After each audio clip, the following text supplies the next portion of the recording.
Olá, bom dia. Que a graça e a paz de Jesus esteja com você neste despertar com Deus.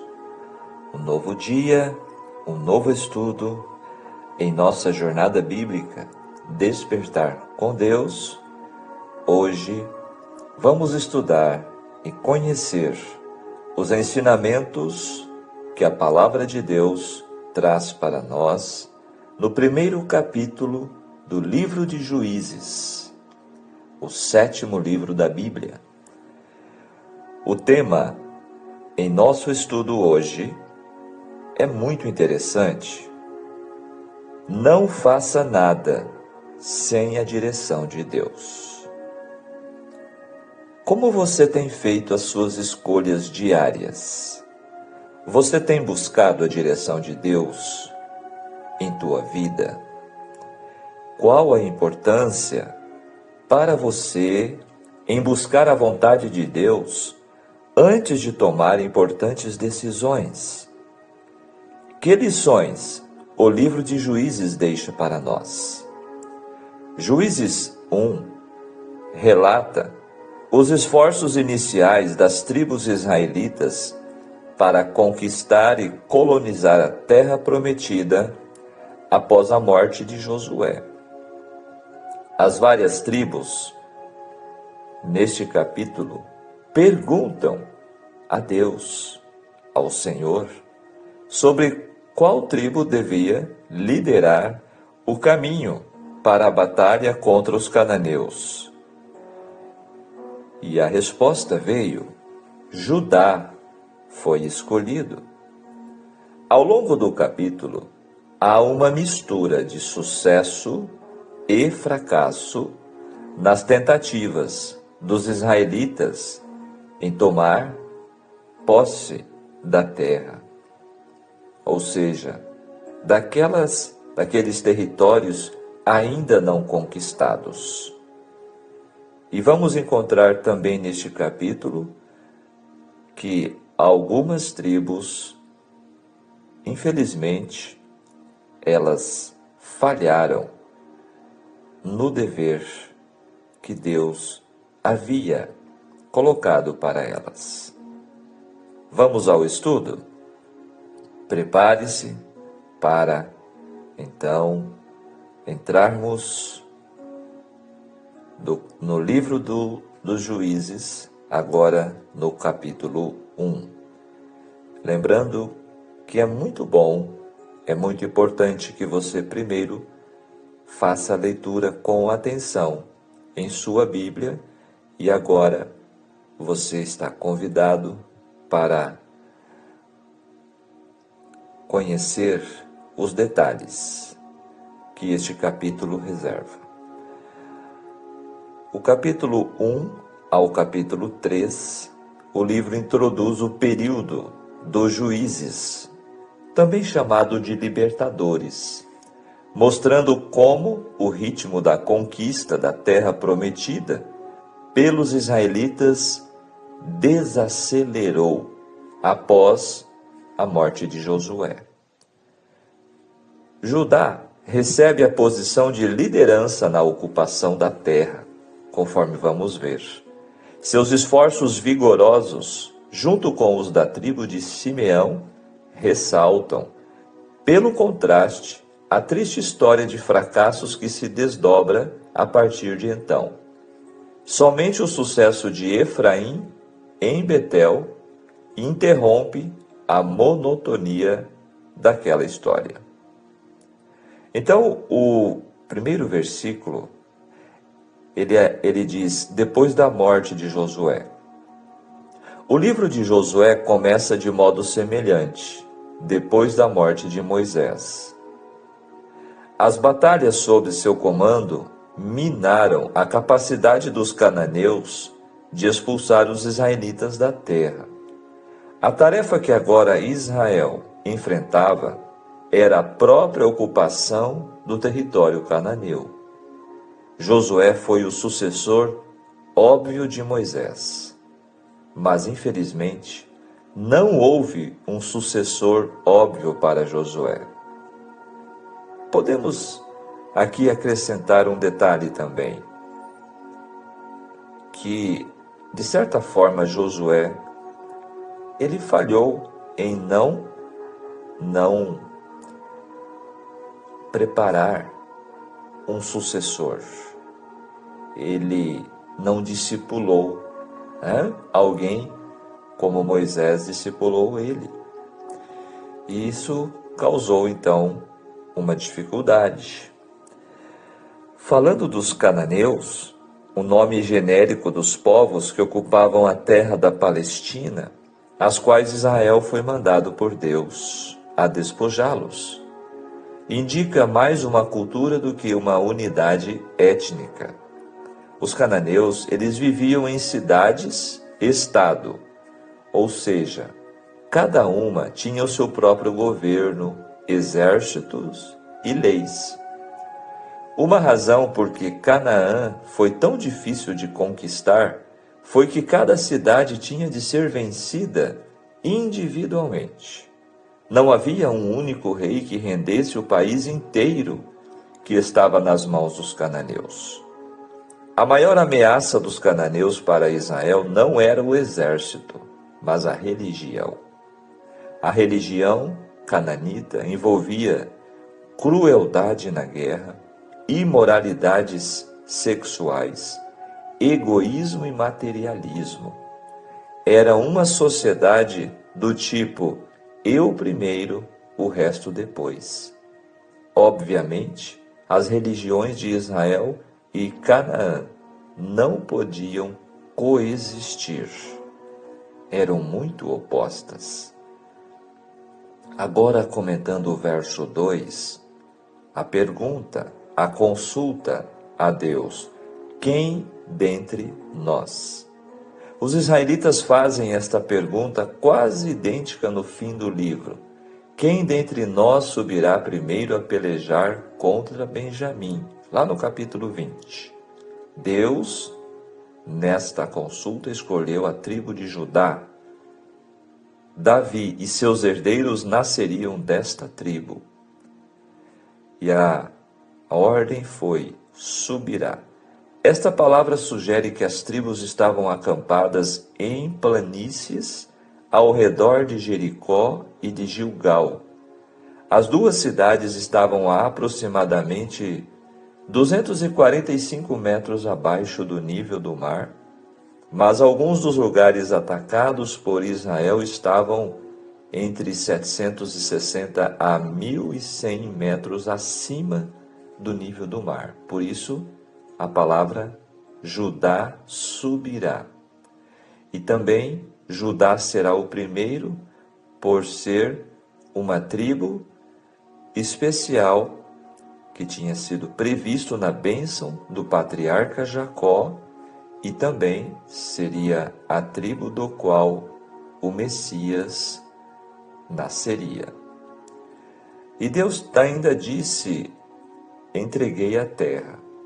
Esta é uma afirmação profética. O que certamente aconteceria era declarado como se já houvesse acontecido. Então o verso 3, Judá diz a Simeão: sobe comigo. Era natural que as duas tribos se ajudassem, pois eram vizinhos.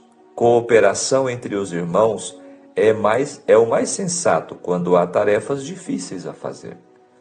Os cristãos deveriam seguir este exemplo, fortalecendo as mãos uns dos outros contra os artifícios destruidores do reino de Satanás. Agora o versículo 5, Adoni Bezeque. Adoni, essa palavra, este nome significa Senhor. Os israelitas cortaram os polegares e dedões de Adoni Bezeque para humilhá-lo e para torná-lo não efetivo para a batalha. No verso 7, 70 reis. Canaã era composta de muitas pequenas cidades, como nós já falamos, que eram cidades-estado. Cada uma tinha o seu próprio governo. Aqui apresenta 70 por ser um número redondo ou símbolo de uma cifra alta. O versículo 8, atacaram Jerusalém. Embora a cidade fosse derrotada, não foi ocupada pelos israelitas nessa ocasião.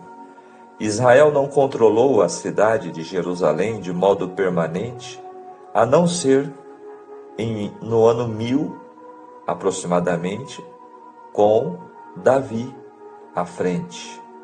Como Jerusalém não fazia parte da porção de Judá nem de Simeão, essas tribos provavelmente abandonaram a cidade depois de tomá-la e queimá-la. É uma das mais antigas cidades do mundo, você sabia? Habitada quase continuamente, quase 5.000 anos de existência, Jerusalém. Agora o versículo 9, nas montanhas, ou seja, as regiões montanhosas, especialmente da Judéia e também do Neguebe.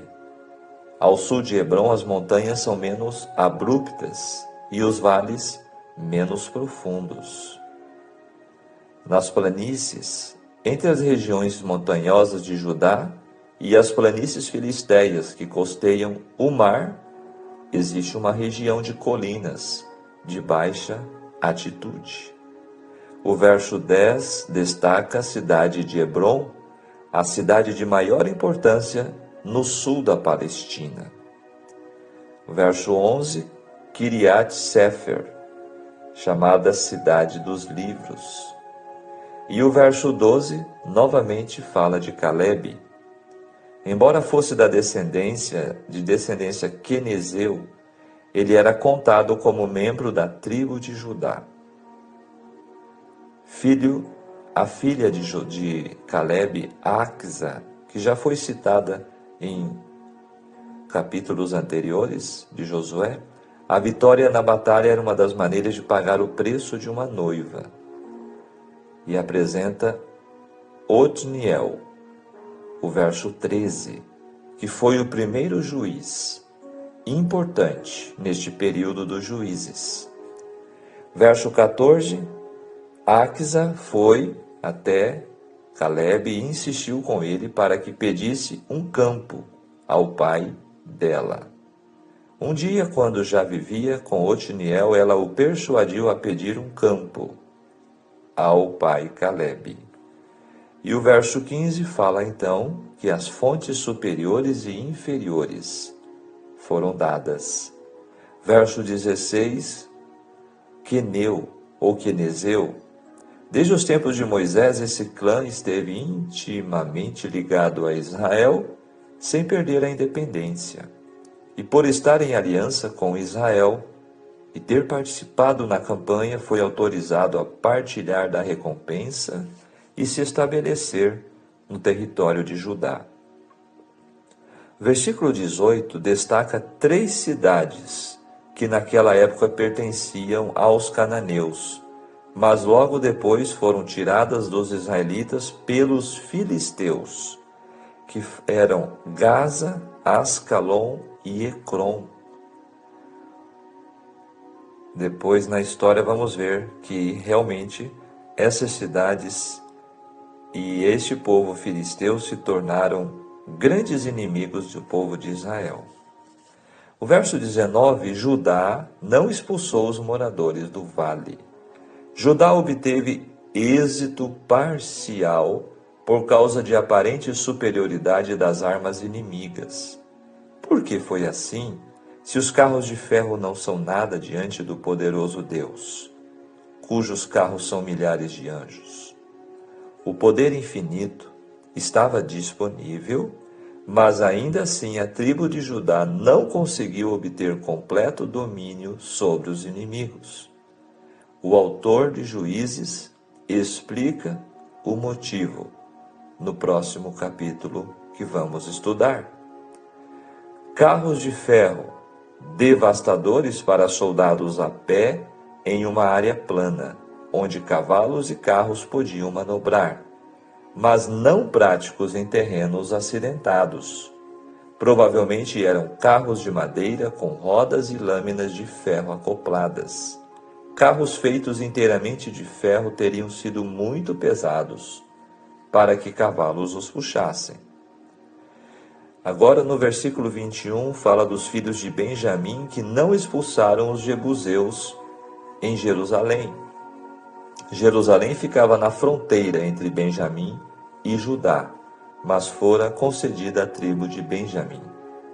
Depois que os jebuseus foram humilhados pela derrota nas mãos de Judá, não ofereceram resistência aos homens de Benjamim, que se estabeleceram nos arredores da cidade. Não dispondo da resolução necessária para tomar a cidade, o povo de Benjamim se associou pacificamente aos idólatras jebuseus. Alguns anos mais tarde, Davi percebeu a importância de ter a cidade nas mãos e a conquistou. Também fala até o dia de hoje. Essa expressão sugere que o livro de Juízes foi escrito antes de Davi tomar a cidade. O versículo 22 fala da casa de José, referindo-se a Efraim e Manassés, Betel como a casa de Deus, e também destaca que o Senhor era com eles. Além de Judá, é somente a respeito da casa de José que está escrito isto, que o Senhor era com eles. Agora o verso 26, terra dos heteus, ou hititas. Verso 27 e 28, as cidades enumeradas nestes versículos e localizadas nos vales de Esdra, Elon e Jezreel, controlavam a rota comercial mais importante da Palestina. Evidentemente, Israel tivera umas vitórias nesta região, sem contudo controlá-la, por não possuir carros de ferro. O verso 28, não os expulsou de todo, contrário ao mandamento explícito de Deus. Israel quis manter os cananeus como escravos e fonte de renda tributária. O resultado disto foi tão desastroso como também é para o crente que mantém hábitos pecaminosos em sua vida. Feito aqui uma comparação desta falha dos israelitas em não expulsar os cananeus com aqueles que não expulsam o pecado por completo das suas vidas. Comentando o versículo 30, Zebulon, outra tribo que também não expulsou.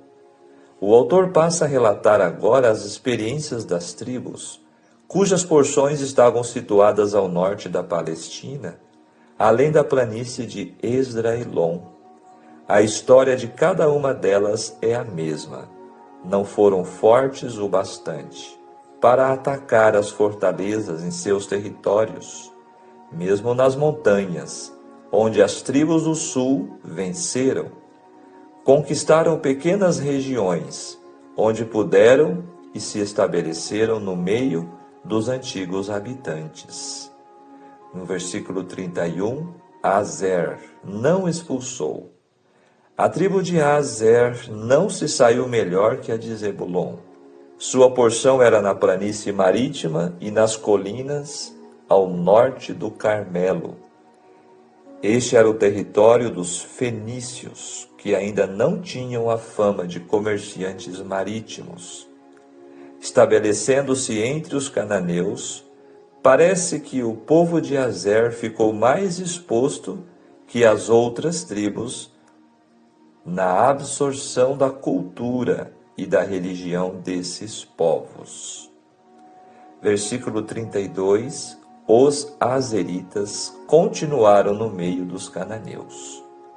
Azer aparentemente foi incapaz de dominar o território de sua herança e acabou misturando-se com os habitantes da terra. Isto sugere que cananeus dominavam a área. Versículo 33, outra tribo, Naftali, não expulsou. a mesma narrativa é repetida. O território de Naftali se tornou conhecido mais tarde como Galileia, onde os idólatras eram tão numerosos que a região era chamada Galileia das Nações, ou seja, área estrangeira. E o verso 33, Sela, refere-se à penha. Muitos tomam Petra como referência à fortaleza rochosa dos Edomitas e dos Nabateus. Esses comentários, eles estão no volume 2 do Comentário Bíblico Adventista, página 320 e 321. Agora, destacando a falha do povo na terra prometida, o livro Patriarcas e Profetas diz o seguinte: depois de seu estabelecimento em Canaã, nenhum esforço vigoroso fizeram as tribos para completar a conquista da terra. Satisfeitas com o território já conquistado, o zelo se debilitou logo e a guerra interrompeu-se. Quando Israel cobrou mais forças, fez dos cananeus tributários, porém não os expeliu de todo, conforme está no verso 28. O Senhor havia cumprido fielmente de sua parte as promessas feitas a Israel. Josué quebrara o poder dos cananeus e distribuíra a terra às tribos. Apenas lhes restava, confiando na certeza do auxílio divino, completar a obra de desapossar os habitantes da terra, mas isto eles deixaram de fazer. Entrando em aliança com os cananeus, transgrediram diretamente a ordem de Deus, e assim deixaram de cumprir a condição sob a qual ele prometera colocá-los de posse em Canaã. Deus colocara seu povo em Canaã como poderoso parapeito para deter a onda do mal moral, a fim de que este não inundasse o mundo. Olha que detalhe interessante. Porque Deus colocou Israel em Canaã. Sendo fiel a ele, era o intuito de Deus que Israel prosseguisse de vitória em vitória. Ele daria em suas mãos nações maiores e mais poderosas do que os cananeus. A promessa divina era: se diligentemente guardardes todos estes mandamentos que vos ordeno, também o Senhor, de diante de vós, lançará fora todas as nações, e possuireis nações maiores e mais poderosas do que vós. Todo lugar que pisar a planta do vosso pé será vosso, desde o deserto, e desde o Líbano, e desde o rio Eufrates, até o mar ocidental será o vosso termo. Ninguém subsistirá diante de vós. O Senhor vosso Deus porá sobre toda a terra que pisar o vosso terror e o vosso temor, como já vos tem dito. Esta promessa está no capítulo 11 de Deuteronômio, versos 22 a 25. Deus havia prometido a seu povo que eles seriam vitoriosos diante de cada nação, mas sem consideração para com seu alto destino, preferiram o caminho da comodidade e da condescendência própria.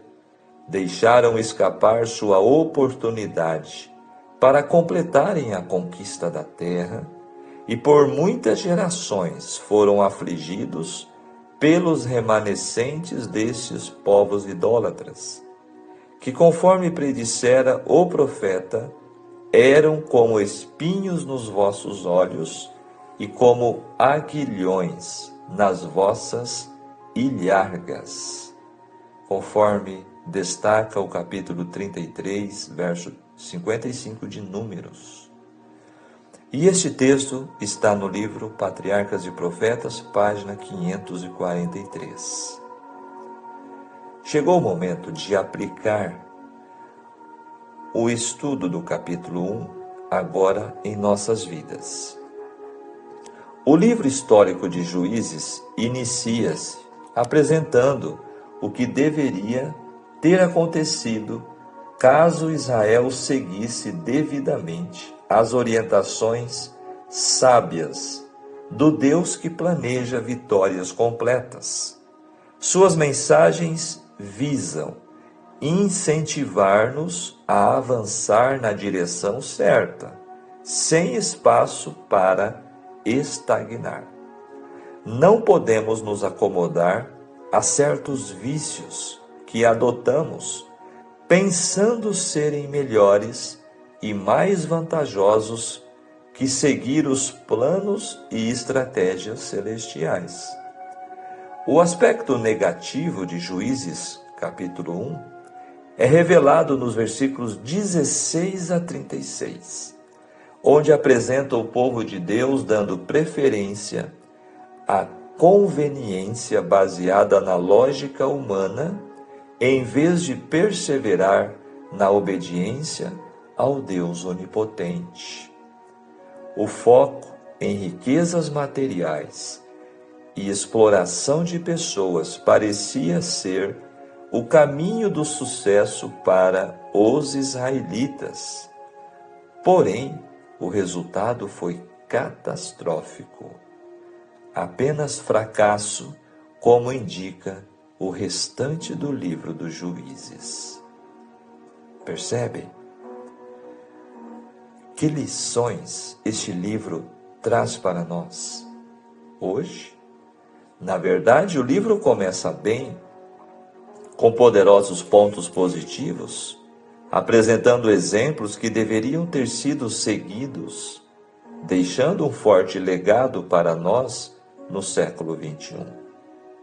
As tribos de Judá e Simeão uniram as forças a fim de derrotar o rei déspota cananeu Adoni-Bezeque. A união do povo de Deus com o Deus do povo resulta sempre em força para cumprir os propósitos divinos. A família de Caleb corajosamente abriu caminho para que a tribo de Judá controlasse a região montanhosa. Otniel, o sobrinho de Caleb, que tornou-se genro, conquistou Debir, e junto com Caleb expulsaram de Hebrom os filhos de Anak, que eram gigantes. As famílias devem possuir alvos elevados, apontados por Deus, e avançar na direção desses alvos. Os primeiros versos de Juízes apresentam o povo consultando a Deus após a morte de Josué. Essa atitude deveria ser nosso estilo de vida todos os dias, quando despertamos pela manhã, para orientarmos-nos com Deus. Observe como pode ser sintetizada a pedagogia divina. Egito igual escravidão, lugar de opressão, medo, mundanismo e depravação espiritual.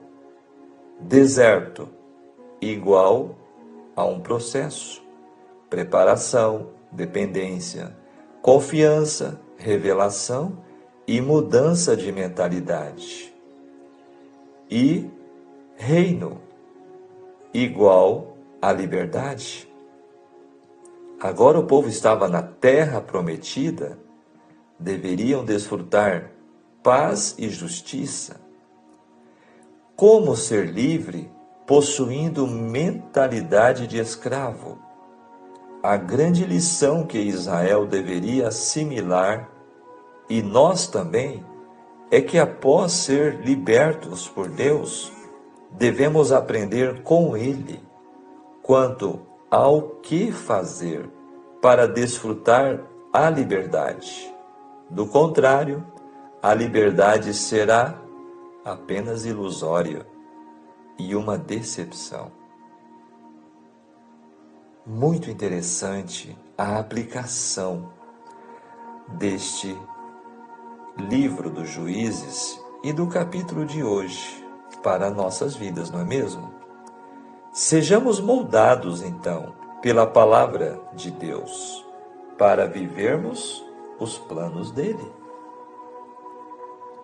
E finalizando a nossa reflexão de hoje, o período dos juízes foi desafiador, como vimos, durou cerca de 350 a 400 anos. Os primeiros passos deste período, contudo, desconsiderando uma ordem de Deus, resultou em decadência espiritual e sofrimentos. Os filhos de Israel, que deveriam expulsar os moradores de Canaã por completo, mas foram permissivos, habitando com os inimigos, sofreriam na pele as consequências de sua desobediência. O zelo do Senhor em orientá-los a expulsar aquelas nações pagãs tinha o objetivo de mantê-los puros em seus princípios, a fim de que não se contaminassem com a idolatria, com a licenciosidade dos habitantes de Canaã. Era desejo de Deus que seu povo fizesse brilhar a sua luz às demais nações da terra, que fosse uma nação modelo com o chamado mundial para adorar ao único Deus verdadeiro. Se a história em Josué nos enche de alegria e satisfação, em Juízes tem um gosto amargo e triste. O livro mostra que quando a humanidade está em caos, é porque falta compromisso sério com Deus. Mas como conhecer a Deus sem conhecer o seu livro? Se quisermos ser autênticos discípulos de Cristo, precisamos ir muito além de uma leitura descuidada, rápida e superficial da Bíblia. Ainda bem que, se você está acompanhando este estudo, é sinal de que você não está neste grupo de pessoas que são superficiais na palavra de Deus. Então o nosso apelo continua: prepare-se, madrugue, desperte cada manhã para conhecer a vontade de Deus em sua palavra, e agora aprendendo no livro dos Juízes. Com certeza você irá aprender muito, como eu tenho aprendido, e que assim possamos vigiar e orar. Amém? Que Deus nos abençoe. Deus seja louvado. Olha esse pensamento para fechar. Não faça nada sem falar primeiro com Deus. Só Ele conhece o amanhã e sabe o que é melhor para nós. Amém? Muito interessante o capítulo 1 de Juízes para nos ensinar de maneira especial como seguir fazendo a vontade de Deus, não fazendo nada sem a direção do alto, né? Vamos orar? Nosso amado Deus, querido Pai Celestial, graças te damos pelo despertar de um novo dia. Obrigado, Senhor, por sua bondade, misericórdia e proteção. Muito obrigado, Senhor, porque podemos confiar nos teus planos para as nossas vidas. Ajude-nos a não cometer o mesmo erro das diversas tribos de Israel que acabaram não seguindo os teus ensinos e os teus planos e preferiram seguir os próprios planos. Ajude-nos, Senhor, a reconhecer a nossa total dependência de Ti e guia as nossas decisões, os nossos planos e as nossas realizações segundo o teu querer e a tua vontade. Continue conosco cada despertar, para que possamos andar contigo nesta peregrinação aqui neste mundo. Abençoe a cada pessoa que está acompanhando este estudo, em mais este dia, em nome de Jesus. Amém. Muito bem, que Deus esteja com você neste dia e um ótimo dia com Deus. Lembrando, não esqueça de deixar o seu like, de compartilhar com alguém este estudo. Convide alguém que você gosta muito para conhecer o projeto da Jornada Bíblica. Divulgue, porque nós temos certeza de que a palavra de Deus fará toda a diferença na vida daqueles que se dedicam diariamente para conhecer a Deus em sua palavra. Um grande abraço. Ficamos por aqui. Até o nosso próximo estudo. Tchau, tchau.